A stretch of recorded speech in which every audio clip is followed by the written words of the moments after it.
আমি সব সময় চেষ্টা করি হাতের কাছে থাকা উপকরণ দিয়ে কঠিন কঠিন রান্নাকে সহজভাবে আপনাদের সামনে তুলে ধরার।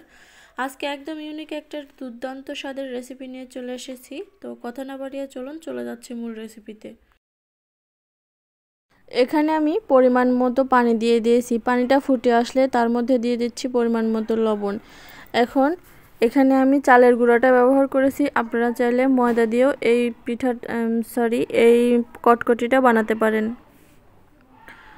তো এখন এটাকে আমি একটা খামির তৈরি করে নেব। তার জন্য আটাটা একটু যাতে সিদ্ধ হয় সেজন্য ঢাকনা দিয়ে ঢেকে রেখেছিলাম 5 মিনিটের জন্য।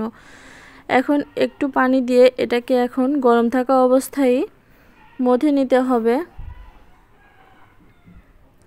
তো এভাবে এই আলো চালের গুঁড়াটাকে এভাবে মথে নিয়েছি। এখন সেখান থেকে কিছু অংশ নিয়ে এভাবে রোল করে নিচ্ছি। এভাবে একটু চিকন করে দড়ির মতো পাকিয়ে নিতে হবে হাত দিয়ে।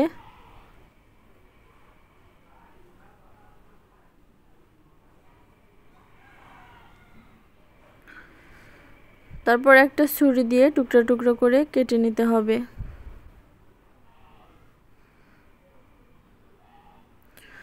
এভাবে করে সবগুলো কেটে নেব আমি। কাটা হয়ে গেলে কড়াইতে পর্যাপ্ত তেল দিয়ে দিয়েছি। আর তেলটা যখন হালকা গরম হয়ে আসবে তখনই এই কটকটিগুলো দিয়ে দিতে হবে। আর এটাকে হালকা আঁচে ব্রাউন করে ভেজে নিতে হবে।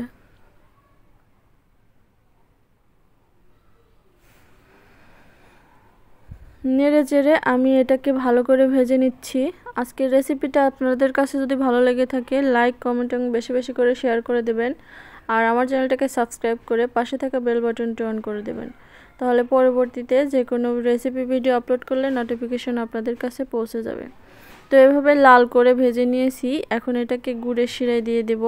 তো তার জন্য এখানে পর্যাপ্ত গুড় এবং একটু সামান্য পানি দিয়ে গুড়টাকে নেড়ে চেড়ে নিচ্ছি। আর গুড়টা যখন একেবারে ঘন হয়ে আসবে তখন এই কটকটিগুলো এর মধ্যে দিয়ে দিতে হবে।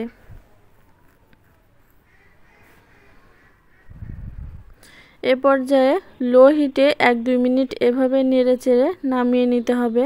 চুলাটা অফ করে দিয়েছি। এখন এটাকে আমি তুলে নিচ্ছি। তো এটা যখন শক্ত হয়ে যাবে মানে ঠান্ডা হয়ে যাবে তখন এরকম হবে। তো দেখতেই পারছেন আমার এই গুড়ের কটকটিটা কতটা পারফেক্ট হয়েছে। আশা করছি আমার আজকের এই রেসিপিটা আপনাদের ভালো লেগেছে।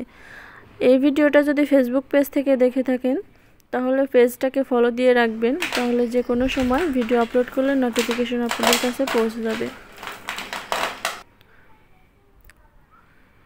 তো আজকের মতো এখানেই বিদায় নিচ্ছি। চলে আসবো অন্য কোনো দিন অন্য কোনো রেসিপি নিয়ে। ততক্ষণ সবাই ভালো থাকবেন, সুস্থ থাকবেন। আল্লাহ হাফেজ।